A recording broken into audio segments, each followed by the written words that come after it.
Assalamualaikum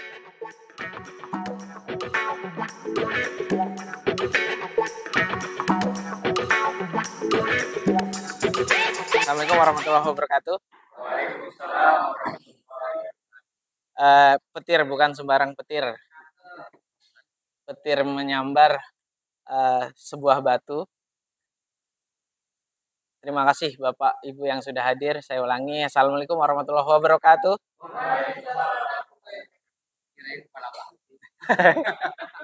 Terima kasih Bapak Ibu yang sudah hadir, yang saya hormati Pak Gunawan selaku Kepala Sekolah SD 021 Balikpapan Barat, dan Bapak Ibu yang saya banggakan dan Bapak Ibu guru hebat semua.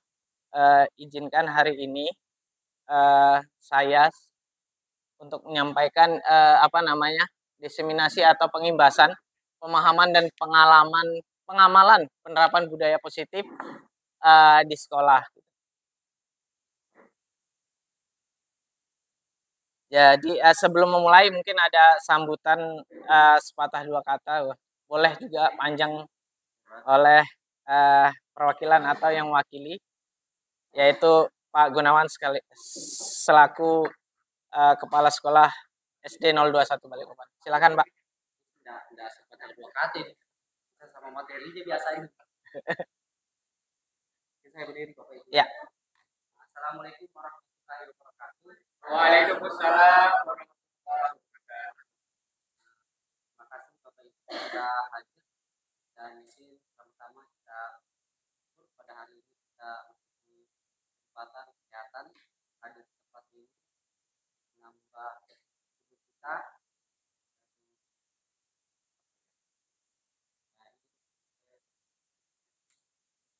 Saya harapkan materi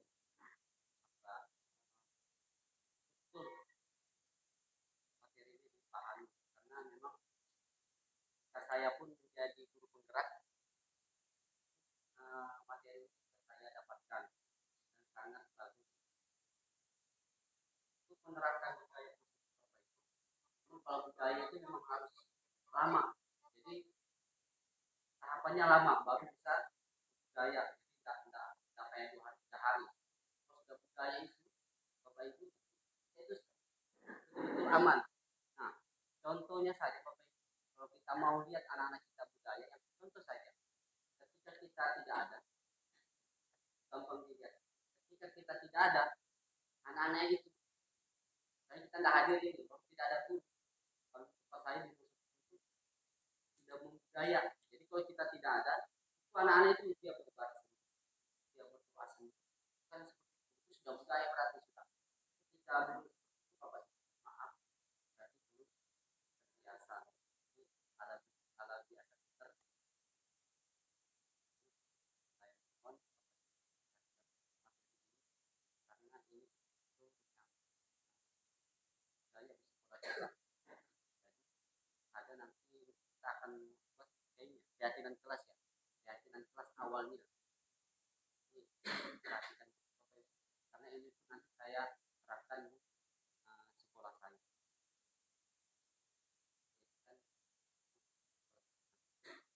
Hal sepeda itu apa? Hanya itu luar biasa.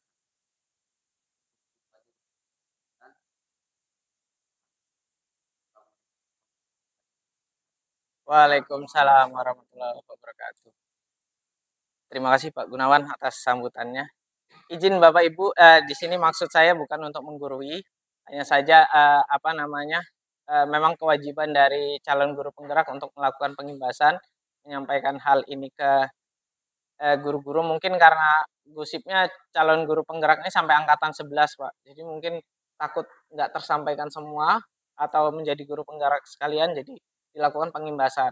Karena memang di angkatannya Pak Gunawan nggak ada ya Pak ya seperti ini ya Pak ya, pengimbasan ke guru-guru per materi per modul. Jadi mungkin maksud pengimbasannya seperti itu. Jadi sama-sama belajar Bapak Ibu. Kalau saya misalnya materi ini sudah Bapak Ibu dapatkan dan saya juga kurang mengetahui, juga saling sharing terkait materi ini. Ya, ini terkait apa namanya menyebarkan pemahaman dan penerapan pengalaman budaya positif, izin berdiri. Penerapan budaya positif ini ada di aksi nyata modul 1.4, artinya modul terakhir di modul 1 gitu. Jadi ada 3 modul di apa namanya guru penggerak. Nah, ini harus diimbaskan karena ternyata memang materinya menurut saya memang harus di satu pandangan satu sekolah. Yang pertama, konsep inti dari budaya positif ini ada 8 Bapak Ibu. Yang pertama itu perubahan paradigma belajar, karena darinya kita kurikulum 13 menuju kurikulum merdeka. Tapi katanya setiap ganti menteri nanti ganti kurikulum. Tapi pada faktanya ternyata kemarin dijabarkan tidak sebanyak itu kurikulumnya. Jadi berapa menteri pendidikan yang ganti, ternyata kurikulumnya juga lebih sedikit. Ternyata alasannya mengganti kurikulum merdeka karena memang kurikulum itu harus selaras dengan perkembangan zaman gitu. Kalau misalnya kita masih pakai kurikulum KTSP, sedangkan pada faktanya di lapangan kurikulumnya itu sudah nggak cocok, jadi perlu ada pembaruan. Yang kedua itu disiplin positif, nanti nilai-nilai kebajikan, kebutuhan dasar manusia, dan motivasi perilaku manusia, posisi kontrol guru, dan yang mau saya sampaikan nanti keyakinan kelas serta segitiga restitusi. Jadi memang harus dari awal dari paradigma belajar. Nah, pembelajaran dengan paradigma baru ini mulai banyak pelatihannya, mulai Bapak Ibu dapatkan di luar juga, yaitu pembelajaran dengan dirancang berdasarkan prinsip berdiferensiasi atau pembeda. Ada yang visual, ada yang audio, ada yang audiovisual atau kinestetik. Sehingga para peserta didik belajar dengan sesuai kebutuhannya berdasarkan tahap perkembangan sesuai teori psikologi modern yang mewujudkan kalau Indonesia sendiri profil pelajar Pancasila. Jadi gaya belajar ini hanya diterapkan di Indonesia tapi di luar negeri juga ada, tapi dengan tema yang berbeda-beda, sedangkan di Indonesia menggunakan profil pelajar Pancasila yang terdiri dari 6, beriman dan bertakwa, berkebinekaan global, bergotong royong, kreatif, bernalar kritis, dan mandiri. Nah, ini yang lagi digaungkan oleh Mas Menteri ya katanya. Oke, ini ada miskonsepsi tentang teori kontrol. Ada banyak ini. Yang pertama, guru mengontrol murid. Yang kedua, ilusi bahwa semua penguatan positif efektif dan bermanfaat. Jadi kalau kita kasih hal yang positif ke murid itu, kita merasa yakin anak ini bakalan pintar. Padahal itu hanya ilusi gitu. Apalagi yang ini, ilusi bahwa kritik membuat rasa bersalah mampu menguatkan karakter. Setiap ada murid kita tanpa sadar kita membuat mereka rasa bersalah gitu. Kita menganggap bahwa mereka nanti akhirnya bisa berbenah dengan rasa bersalah itu. Padahal ternyata faktanya enggak. Ilusi bahwa orang dewasa berhak memaksa. Karena kita yang lebih tua, kita memaksa. Ayo bersih-bersih, kalau enggak bersih-bersih kita hukum, bapak hukum, ibu hukum, dan lain-lain sebagainya. Ini miskonsepsinya. Nanti kita bahas di belakang Bapak Ibu. Oke. Nah, mengubah paradigma stimulus respon ke pendekatan teori kontrol.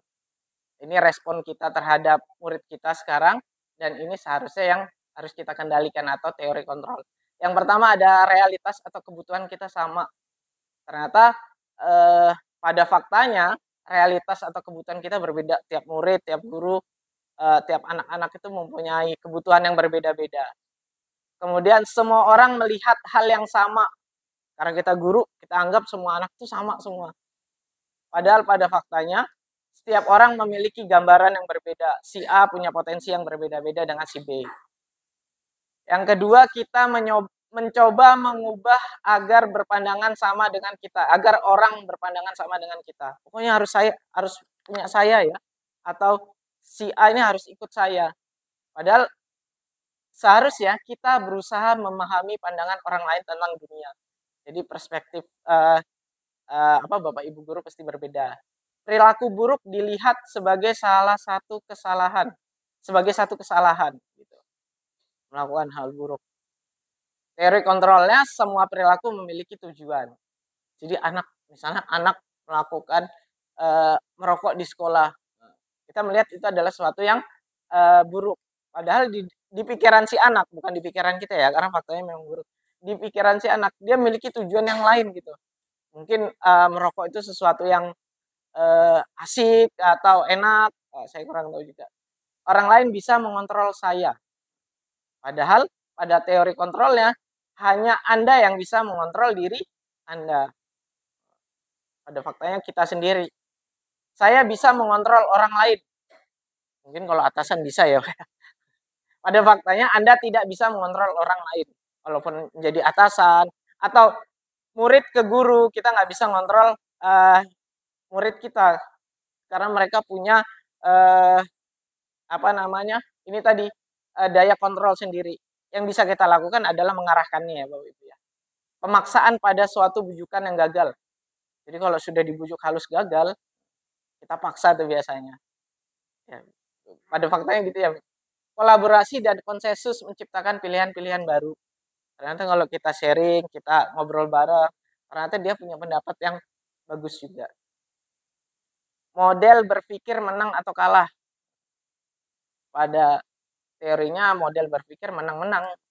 Jadi pada faktanya ini model berpikir menang kalah itu tidak ada, yang ada ya saling menang gitu.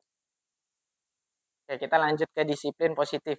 Disiplin berasal dari kata disiplina yang artinya belajar. Disiplin mengacu pada disiplin diri yang memiliki tanggung jawab terhadap apa yang dilakukan berdasarkan nilai-nilai yang diyakini. Ini pengertian disiplin pasti Bapak Ibu sudah tahu. Lanjut, nah, yang ini yang kita perlu garis bawahi. Disiplin positif. Kalau di sekolah budaya positif itu disiplin positif ini yang salah satu cikal bakalnya nanti. Merupakan salah satu penerapan disiplin yang bertujuan menumbuhkan kesadaran serta memberdayakan peserta didik tanpa reward, ancaman, dan hukuman.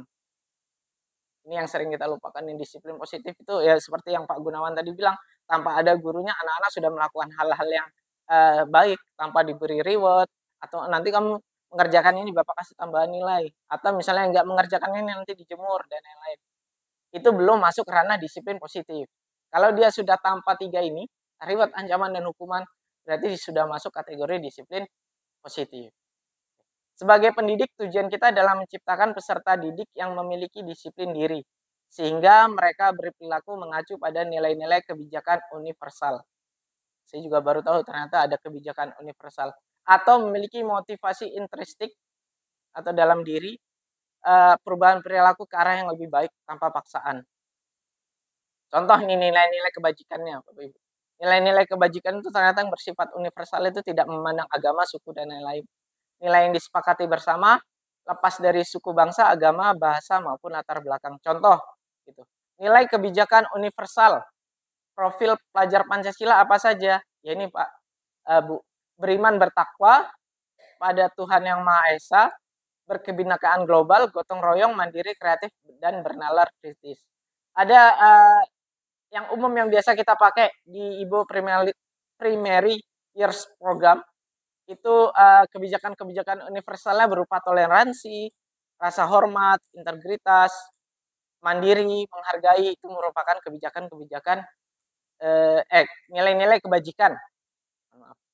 Nilai-nilai kebajikan atau nilai-nilai yang kita anggap benar, yang berada dalam norma atau peraturan yang ada. Kemudian keterampilan hidup, life skill ini juga merupakan salah satu nilai-nilai kebajikan. Seperti dapat dipercaya, lurus hati, pendengar yang baik. Saya juga ternyata baru tahu bahwa pendengar yang baik ini salah satu nilai-nilai kebajikan. Tidak merendahkan orang lain, memberikan yang terbaik dalam diri. Jadi dia mengeluarkan semua energi dia buat masyarakat atau muridnya itu merupakan suatu nilai kebajikan. Kebutuhan dasar manusia, pasti ini ya bagus ya, kebutuhan dasar manusia itu sudah tahu segala sesuatu yang kita lakukan mendapatkan apa yang kita inginkan. Seluruh tindakannya yang kita lakukan memiliki tujuan tertentu. Semua usaha terbaik yang kita lakukan adalah dalam rangka kebutuhan dasar kita terpenuhi dengan baik. Kebutuhan dasar kita ada 5. Yang pertama itu bertahan hidup, Bapak Ibu. Makan, pakaian, tempat tinggal, keamanan, kesehatan. Untuk itu kita bekerja, untuk itu kita mencari nafkah. Itu untuk bertahan hidup. Kasih sayang dan rasa diterima, termasuk mencari pasangan, habis itu hidup bersama keluarga, itu merupakan kasih sayang dan rasa diterima. Rasa diterima, diperdulikan, berbagi, kerjasama, menjadi bagian dalam kelompok. Ya. Penguasaan, ini paling banyak kan nih. Harga diri, keinginan untuk dianggap, memimpin, berprestasi, diakui, didengar. Kebutuhan ini sangat sering kita rasakan, Bapak Ibu. Apalagi tahun-tahun pemilu pasti banyak ini. Pengumuman tengah malam, wapresnya. Ya. Saling pindah partai. Wah. Yang ketiga, kebebasan mandiri. Nah, jadi kebebasan ini meliputi mandiri, memiliki pilihan, mencoba hal baru, mampu mengendalikan arah dirinya. Kesenangan itu bermain, humor, antusiasme, tertawa. Nah, 5 kebutuhan dasar ini Bapak Ibu dimiliki juga untuk siswa. Jadi bisa jadi misalnya salah satu contoh Alimin, murid SMP 21 gitu.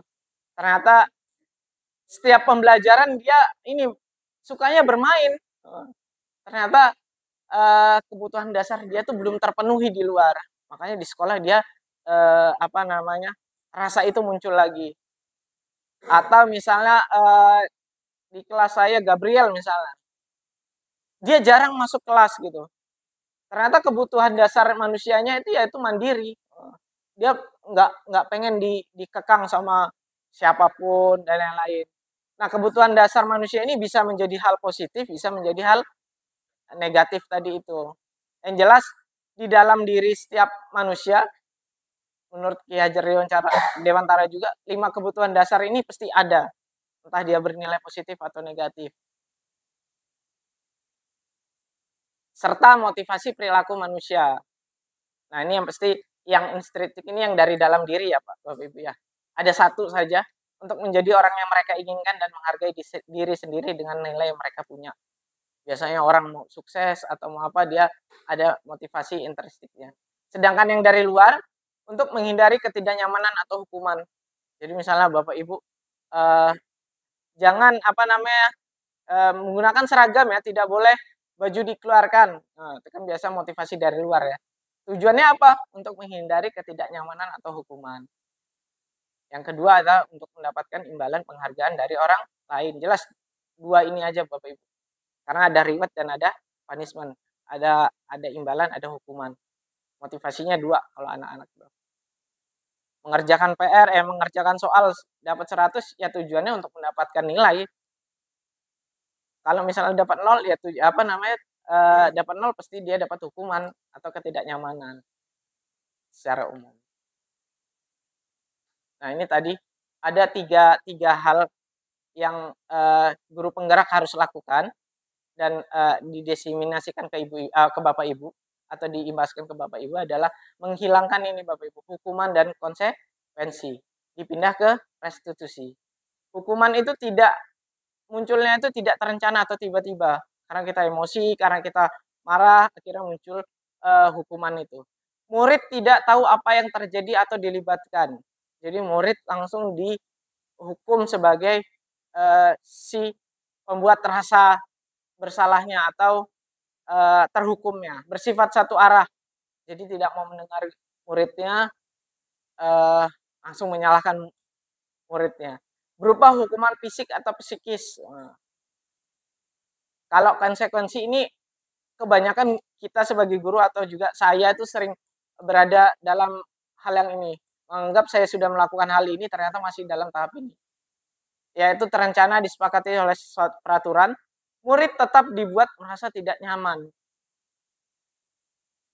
Pada faktanya, sikap guru selalu memonitor murid. Nah, itu yang biasa posisi kita ini berada di sini.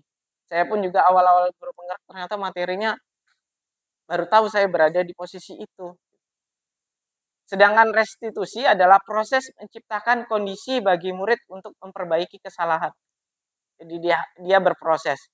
proses kolaboratif yang mengajarkan murid untuk mencari solusi sendiri. Jadi restitusi itu lebih menyamankan si muridnya untuk tidak membuat rasa bersalah. Tapi tidak ini Bu, tidak restitusi ini tidak menjadi alasan untuk kita tidak menghukum yang memang membuat kesalahan fatal. Seperti misalnya mabuk-mabukan atau memukul teman secara sampai berdarah-darah atau memang melanggar hukum-hukum norma yang sudah ada. Jadi mungkin misalnya telat ke sekolah, menyontek itu masih masuk karena restitusi bisa kita coba gitu.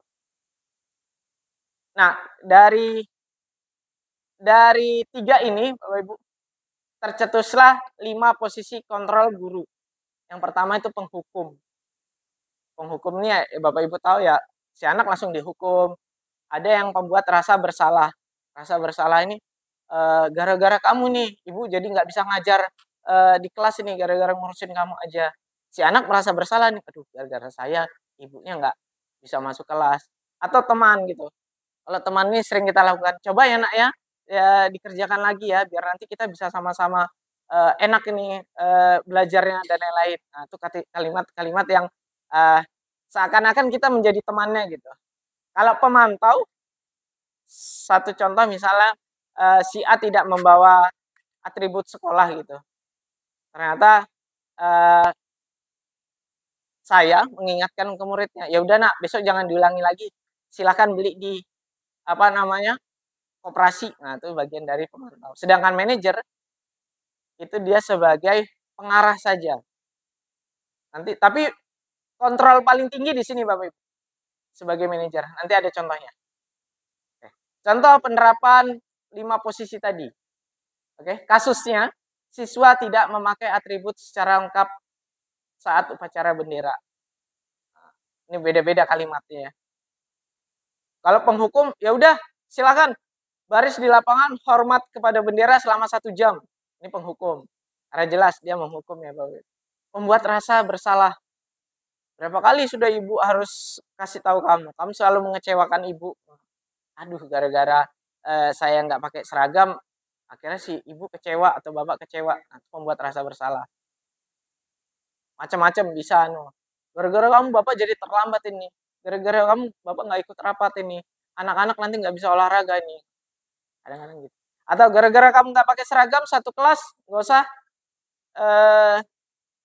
olahraga gitu, gara-gara ada satu yang nggak pakai baju olahraga gitu. Nah ini yang teman, ayo dong ikutin aturan sekolah. Dia biasanya bahasanya agak santai ke anak-anaknya, tolong bantu ibu yang ya sudah tidak apa-apa, lain kali jangan sampai berbuat seperti ini lagi gitu. Nah kalau kalau manajer Bapak Ibu pemantau ya, kamu sudah melanggar peraturan sekolah, kamu tahu konsekuensinya. Nah ini dia dikasih tahu ternyata berbuat salah seperti apa, harus seperti apa. Setelah upacara kamu beli atribut ke koperasi dan jangan diulangi lagi. Mantap. Sedangkan yang manajer Bapak Ibu dia menanyakan kembali, apa yang tahu, apakah kamu tahu kesalahanmu? Jadi ketika dia sudah tahu, kira-kira bagaimana kamu memperbaiki kesalahanmu gitu. Jadi tanya, apakah kamu tahu kesalahanmu? Ini Pak, saya nggak pakai atribut. Kira-kira bagaimana memperbaiki kesalahannya? Iya Pak, saya akan tidak mengulanginya lagi dan akan membeli atribut lagi gitu. Pada faktanya susah ya Bapak Ibu ya. Karena kalau kita sudah marah, otomatis kita masuk ke sini nih. Otomatis Bapak Ibu. Karena kita sudah nggak bisa mengendalikan diri kita, masuknya pasti ke penghukum atau pembuat rasa bersalah. Posisi kontrol apakah aku? Saya kecewa sekali dengan kamu. Ini apa ya kira-kira? Posisi kontrol yang tadi. Sebagai penghukum kah, manajer kah, pembuat rasa bersalah kah, teman pemantau? Ya, saya kecewa. Jadi ibunya kecewa nih. Benar, rasa bersalah. Kamu tidak pernah benar melakukannya.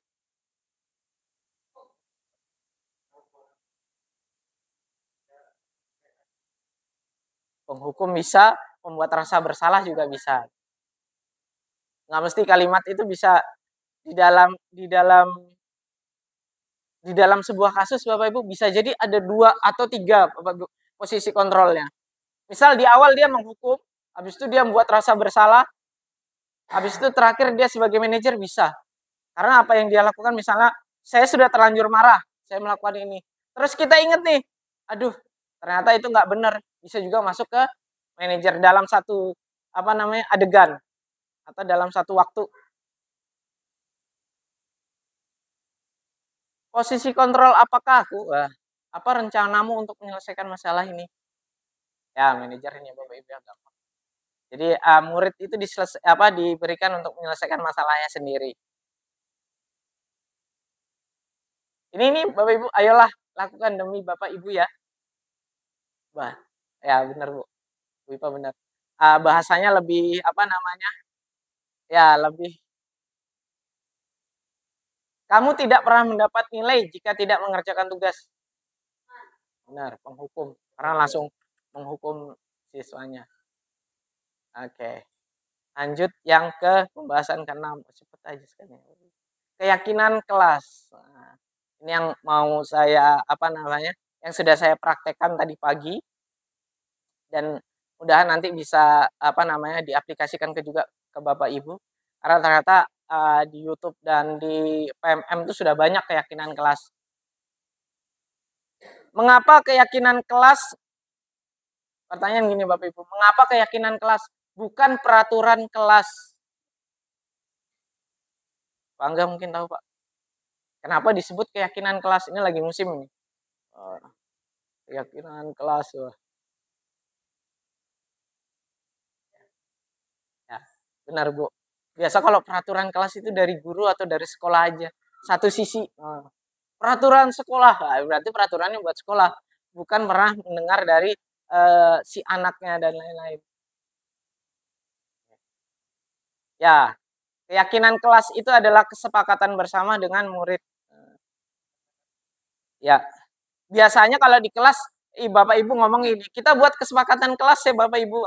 Kesepakatan kelas, padahal seharusnya bisa kita rubah lagi menjadi keyakinan kelas. Karena kalau kesepakatan kelas masih sebatas peraturan. Sedangkan keyakinan kelas tidak Bapak Ibu. Keyakinan kelas itu bersifatnya abstrak. Kemudian berupa pernyataan universal. Kedua, dibuat dalam pernyataan positif, tidak menggunakan kata jika atau jangan atau tidak. Tidak boleh keluar kelas saat tidak ada guru gitu. Jangan membuang sampah sembarangan. Itu kalimat yang bernilai negatif. Kalau yang bernilai positif berarti dibalik aja. Misalnya jangan membuang sampah sembarangan. Berarti kalimat positifnya buanglah sampah. Kalau misalnya baju jangan dikeluarkan, berarti kalimat positifnya bawa baju. Nah, siswa menggunakan seragam rapi dan lain-lain. Sedikit saja agar mudah diingat. Misalnya 5 atau 4 boleh, atau 9 seperti saya nanti. Sesuai dengan, biasanya kalau misalnya peraturan kelas atau peraturan sekolah itu berlembar-lembar. Nah kan Bu, peraturan sekolah ada poin-poinnya. Sesuai dengan kondisi kelas dan sekolah sehingga mudah diterapkan. Makanya ada perlu keyakinan bersama gitu. Semua warga sekolah atau warga kelas dilibatkan saat membuat keyakinan kelas. Oke. Jadi ini Bapak Ibu, sebelum ke segitiga restitusi. Saya tadi pagi sudah membuat keyakinan kelas di kelas 7, nanti bisa diterapkan di mata pelajaran atau di kelas masing-masing. Misalnya mata pelajaran IPA, terserah nanti Bu Susi misalnya buat keyakinan kelas sendiri. Kelas 8 juga, wali kelasnya juga buat. Kalau saya tadi bilang, ini. Oh ya, kelas 9 Bu Andi. Boleh. Jadi saya buat gitu. Pertama saya bagi ke anak-anak, Bapak Ibu. Saya jelaskan dulu, keyakinan kelas itu berbeda dengan peraturan kelas. Saya jabarkan seperti ini tadi kurang lebihnya dengan bahasa saya. Kemudian anak-anak saya kasih sticky note. Kalau anak SD mungkin bisa pengarahan lagi lebih banyak. Boleh. Menulis pernyataan universalnya. Jadi banyak saya tempel dulu di dinding. sebelum saya taruh di keyakinan kelas saya. Kemudian sudah saya taruh di dinding, saya pilah nih bersama anak-anak. Kalau sopan, tadi ada ini, jangan korupsi waktu. Anak-anak ada yang nulis gitu. Terus ada yang tepat waktu, habis itu istirahat, masuk dan istirahat sesuai waktunya, banyak pokoknya. Jadi kita diskusikan mana keyakinan kelas yang cocok kita masukkan. Ternyata ini, jangan korupsi waktu. Jadi si anak-anak berjanji, kalau saat masuk kelas, dia masuk kelas tepat waktu. Kalau dia istirahat juga tepat waktu. Maunya seperti itu. Terus yang kedua, teratur dan disiplin. Pak, kalau baju keluar gimana, Pak? Berarti dia telah melanggar keyakinan kelasnya berupa teratur dan disiplin. Pak, ada nih Pak yang belajarnya, tadi ada anak yang ngetuk, belajarnya males Pak. Ya kita buat aja pernyataan universalnya semangat belajar. Jadi si anak kalau dia misalnya malas-malasan belajar, berarti dia melanggar keyakinan kelasnya berupa semangat belajar ini. Sopan juga seperti itu. Bahasa-bahasa hewan Pak, kayak apa Pak? Ternyata ada satu anak tadi yang menulis sopan. Kita masukkan ke sini aja ya. Jadi setiap dia melanggar norma-norma perilaku atau mengucapkan kata-kata hewan, berarti dia keyakinan kelas yang dia langgar adalah sopan tadi itu. Menjaga lingkungan kelas. Ada tadi membantu teman yang kesulitan kecuali saat ujian, ulangan dan mengerjakan tugas. Jadi mereka komitmen tadi. Pak, pokoknya ada yang ngasih tugas, kita nggak boleh ngasih. Nggak tahu nanti terterapkan atau tidak ya. Budaya hidup sehat. Budaya hidup sehat saya lempar. Itu contohnya gimana sih? Ini Pak, tidak boleh membawa plastik ke dalam kelas. Wah, membawa makanan ke dalam kelas juga Pak, termasuk dan lain-lain. Tidak boleh membuli teman sendiri. Ini akhirnya Pak, saya hapus, saya taruh membantu teman yang kesulitan. Karena tidak boleh bully ini termasuk kalimat yang negatif tadi. Kalimat positifnya membantu teman yang kesulitan, termasuk itu disiplin, menjaga lingkungan kelas. Setelah itu, setelah kita sepakati, kita tempel di sini. Awalnya saya mau tanda tangan Bapak Ibu, tapi pas saya cek tanda tangannya, aduh, nanti lebih ke coret-coretan dinding ya.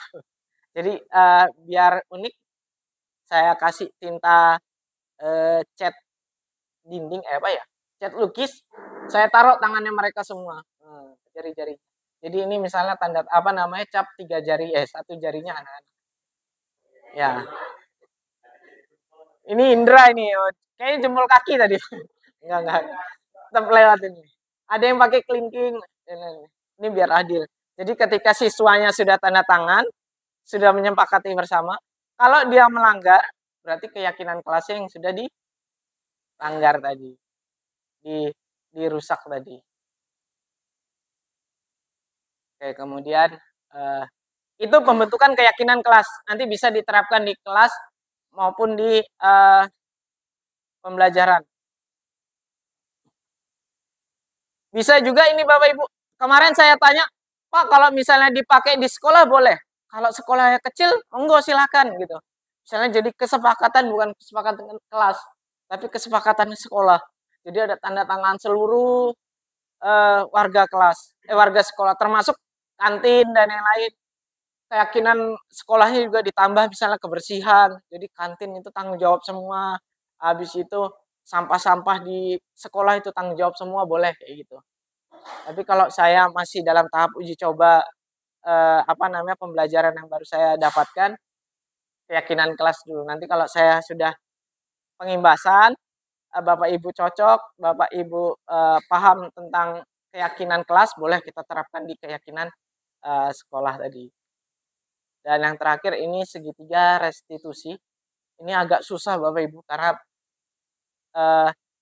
berhubungan tentang habits kita, kebiasaan kita, perilaku kita. Suatu proses dialog yang dijalankan oleh guru agar dapat menghasilkan murid yang mandiri dan bertanggung jawab. Ada tiga Bapak Ibu. Yang pertama itu menstabilkan identitas, ini nggak terlihat. Kedua, validasi tindakan yang salah. Yang keempat adalah menanyakan keyakinan tadi. Ketika dia sudah pembentukan keyakinan kelas, sudah ada, baru kita pakai segitiga restitusi kalau dia merasa bersalah. Ya. Mereka membuat suatu kesalahan, mohon maaf. Contoh ini, menstabilkan identitas. Ya. Berdasarkan prinsip, kita kasih contoh dulu ya Bapak Ibu ya.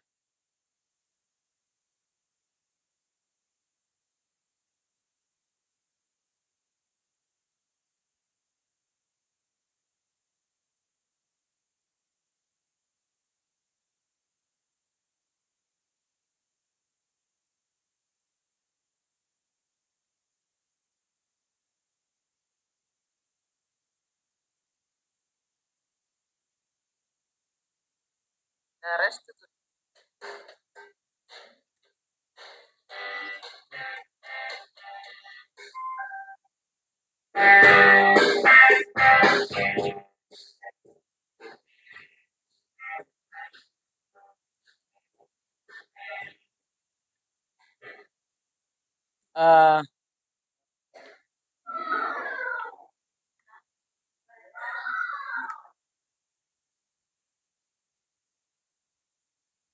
Ini salah satu contoh.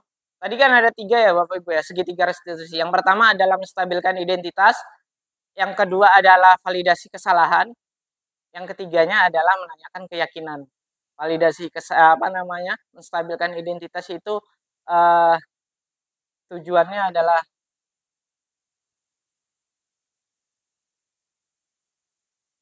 jika anak berbuat salah, maka ada kebutuhan dasar mereka yang tidak terpenuhi.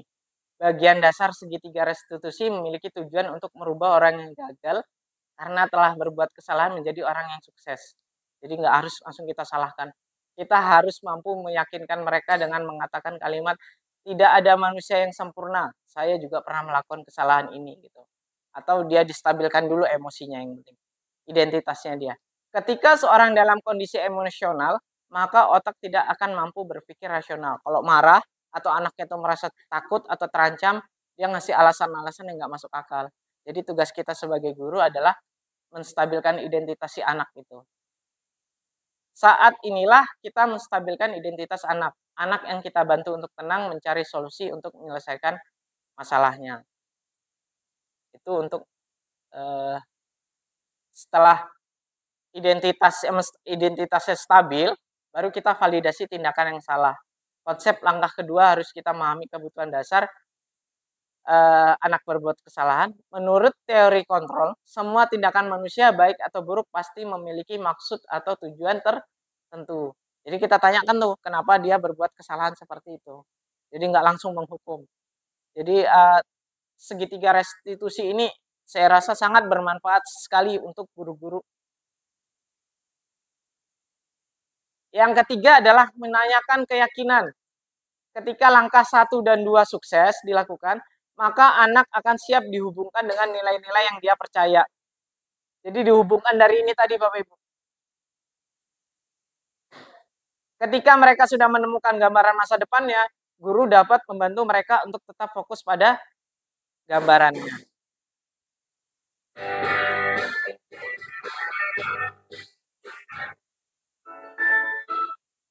Sebagai contoh nih, ada kasus 1 nih. Aden terlambat masuk kelas karena tertidur di rumah. Ia kelelahan karena terlalu banyak latihan.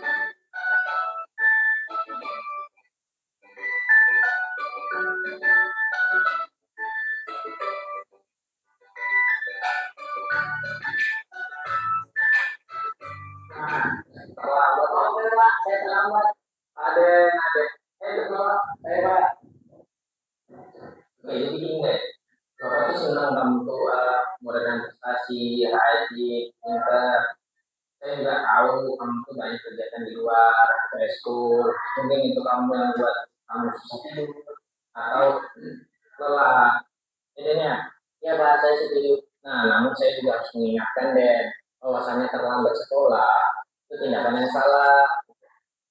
Kamu sudah melanggar aturan sekolah, haruskan murid itu untuk hadir tepat waktu.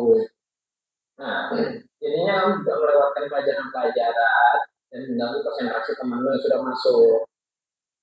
Nah, Den, sekarang Bapak tanyakan, apakah kamu setuju, Den? alasannya terlambat itu adalah tindakan yang salah. Ya Pak, saya setuju sekali.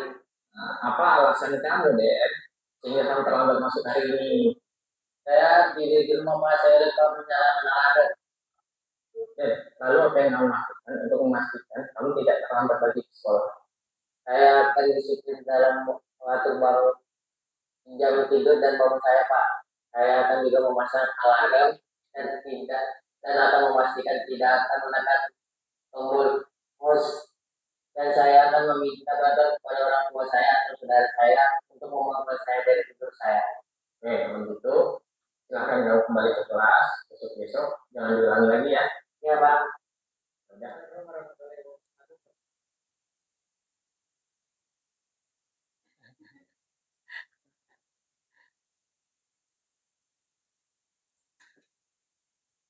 Ya, jadi Bapak Ibu, contoh tadi itu artis Indosiar ya Bapak Ibu.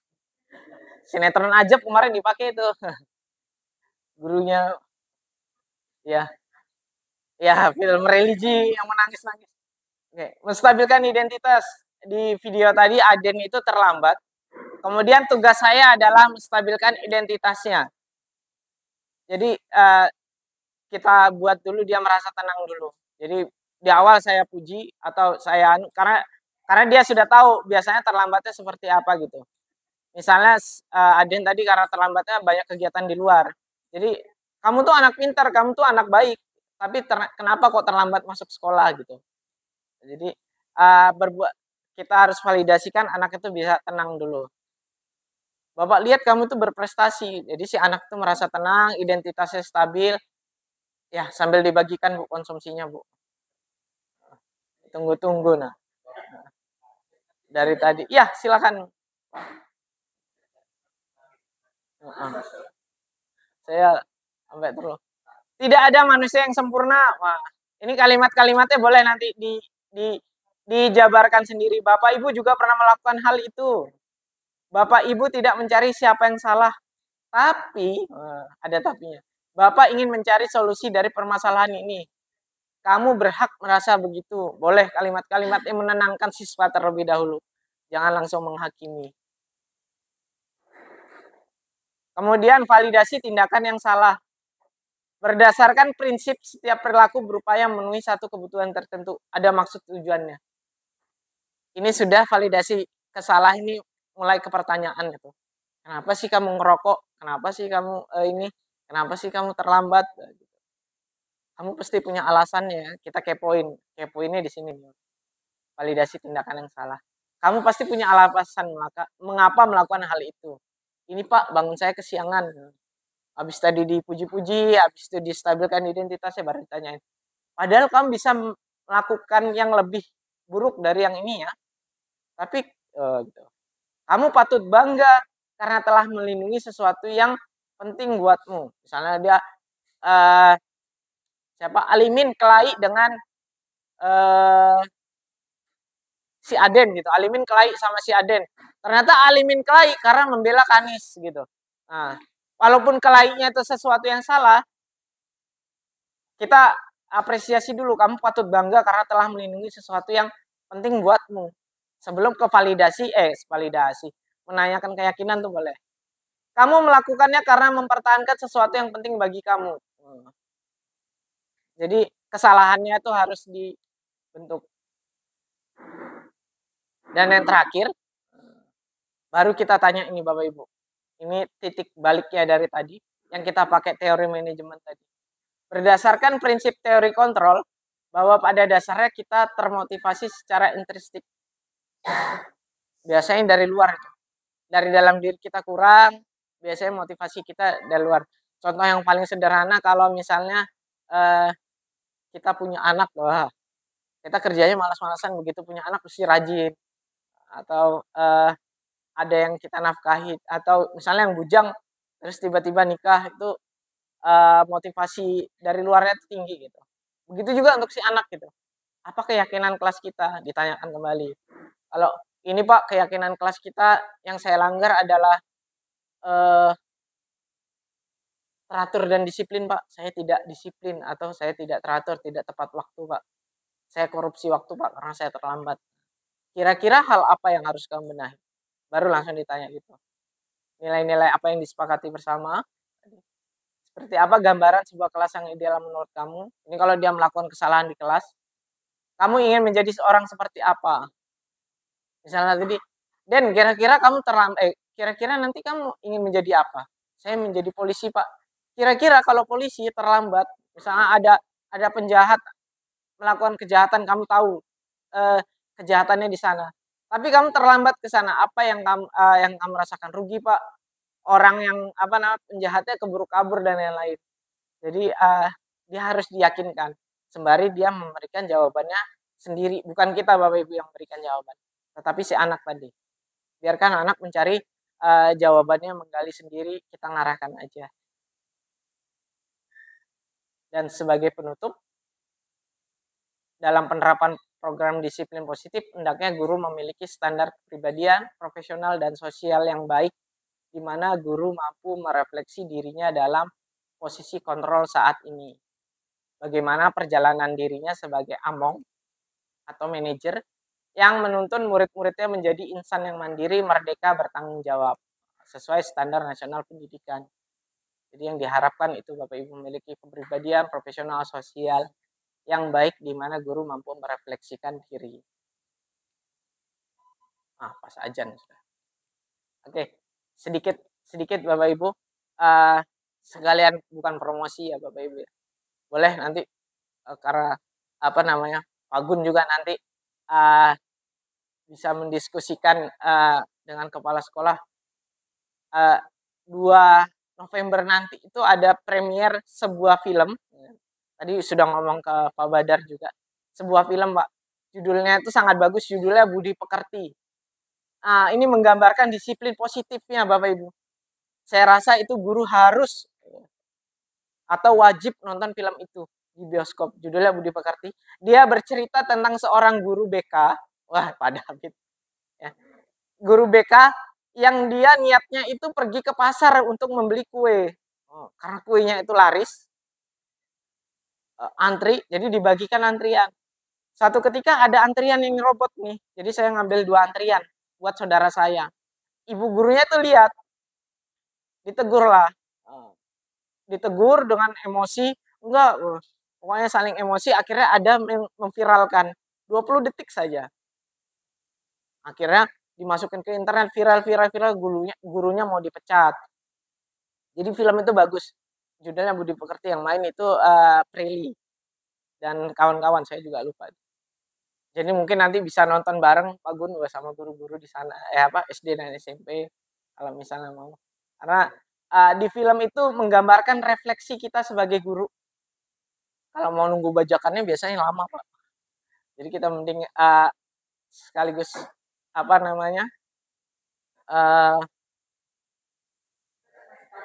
ya boleh pas upacara PGRI itu Pak, wah selesai nonton. Ya boleh. Karena filmnya bagus Pak Gun.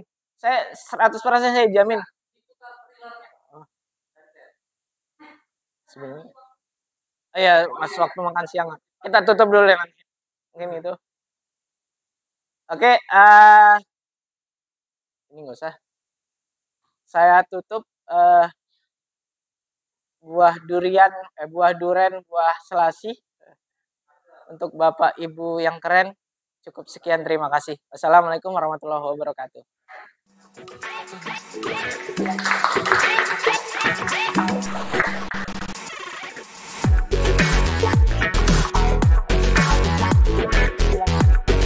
Assalamualaikum warahmatullahi wabarakatuh.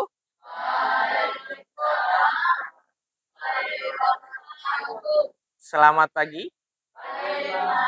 Oke, sebelum mulai pelajaran, marilah kita berdoa terlebih dahulu. Silahkan Ketua Kelas Farhan mimpin doa. Oke, hari ini Bapak ingin memberikan kalian sesuatu. Jadi peraturan kelas.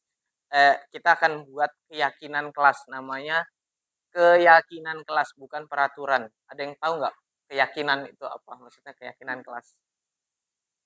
Jadi keyakinan kelas itu hampir sama dengan peraturan sekolah atau peraturan atau tata tertib ya. Tapi dibuat dengan kesepakatan bersama dan juga lebih luas. Contoh nih ya, contoh keyakinan kelas itu seperti menggunakan seragam. Jadi dengan kata-kata yang positif, menggunakan seragam. Boleh kalian tempel di sini nanti. Jadi nanti keyakinan kelas menggunakan seragam. Setiap ada yang tidak pakai seragam atau menggunakan seragam salah, berarti dia melanggar keyakinan kelas. Paham? Atau misalnya belajar dengan semangat, berarti siapa yang di kelas dia mengganggu temannya, berarti dia belajarnya tidak dengan semangat. Keyakinan kelas itu lebih luas. Atau saling menghargai teman, boleh kalian tulis di sini. Saling menghargai teman, ditempel di sini. Kemudian setelah ditempel, ada temannya yang bully atau ada temannya yang suka mengolok-olok, berarti itu dia melanggar keyakinan kelas. Misalnya kalian buat lagi semangat, wah, boleh tuh keyakinan kelasnya semangat. Jadi setiap ada yang loyo atau lemah gemulai, berarti dia melanggar keyakinan kelasnya. Paham ya? Jadi Bapak buat silahkan ini dibagikan satu-satu, ditulis pakai pulpen, keluarkan pulpennya. Kalian buat ya. Nanti ditempel di sini dulu ya. Nanti ditempel di sini dulu. Ya. Satu orang satu. Keyakinannya bersifat positif kalimatnya. Tidak boleh menggunakan kata tidak, terserah. Nanti ditempel di sini ya.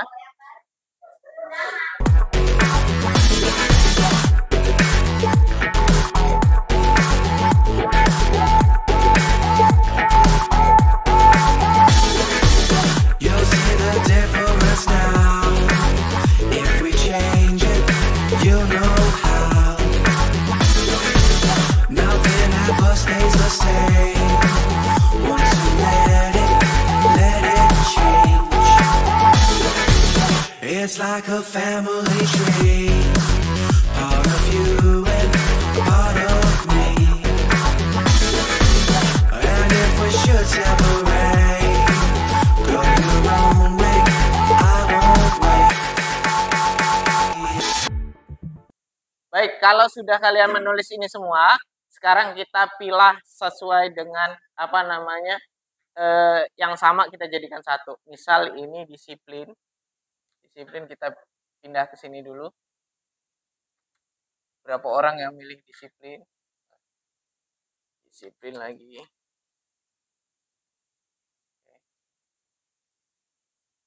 Ini ada piket tepat waktu untuk menjaga kebersihan kelas. Ini rajin piket kelas, tepat waktu. Tepat waktu ini kita pisah lagi. Datang ke sekolah tepat waktu. Banyak nih tepat waktu juga. Teratur dan disiplin. Kebersihan kelas. Berarti ada 1, 2, 3, 4, 5, 6, 7. Ada 7 peraturan kelas. Atau peraturan kelas. Keyakinan kelas. Berarti kita masukin satu-satu. Baru nanti kita sepakati.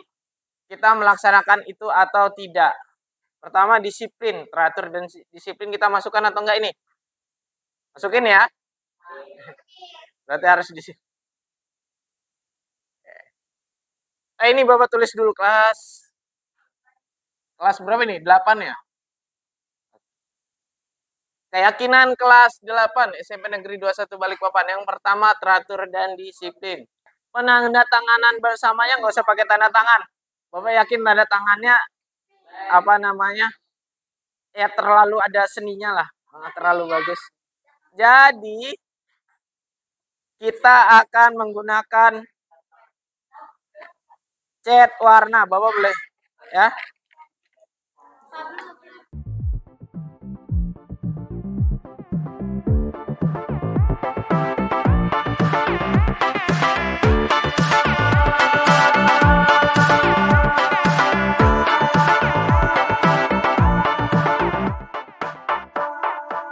Bring the funk back.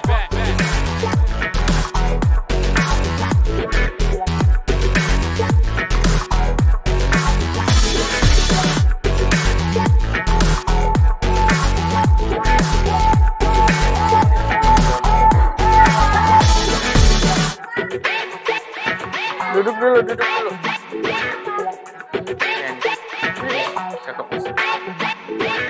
Oke, jika keyakinan kelas ini sudah jadi semua, Terus nanti ada penandatanganan kelas. Ini nanti kalian gunakan selama 2 tahun. Ya. Pokoknya saling ngingetin teman-temannya. Berarti nanti kalau misalnya telat, misalnya si Gabriel telat nih, berarti yang peraturan yang terpakai mana ini? Teratur dan disiplin. Kamu ngapain telat? Anu Pak, kesiangan Pak. Kira-kira keyakinan kelas apa yang kamu kamu langgar? Oh, harus diingat ya. Oke. Kalau sudah nanti ini Bapak tempel di kelas ya. Bapak tempel di kelas dan kita jadikan keyakinan kita bersama-sama karena sudah ditandatangani dan disepakati. Nanti ini Bapak juga share ke grup orang tua keyakinan kelasnya. Ya, siap ya. Kalau sudah Bapak akhiri pembelajaran hari ini. Pertemuan kita hari ini. Silakan nanti kembali ke kelas masing-masing atau istirahat ya jam 10 ini ya. Oke, Bapak akhiri. Wassalamualaikum warahmatullahi wabarakatuh. Waalaikumsalam warahmatullahi wabarakatuh.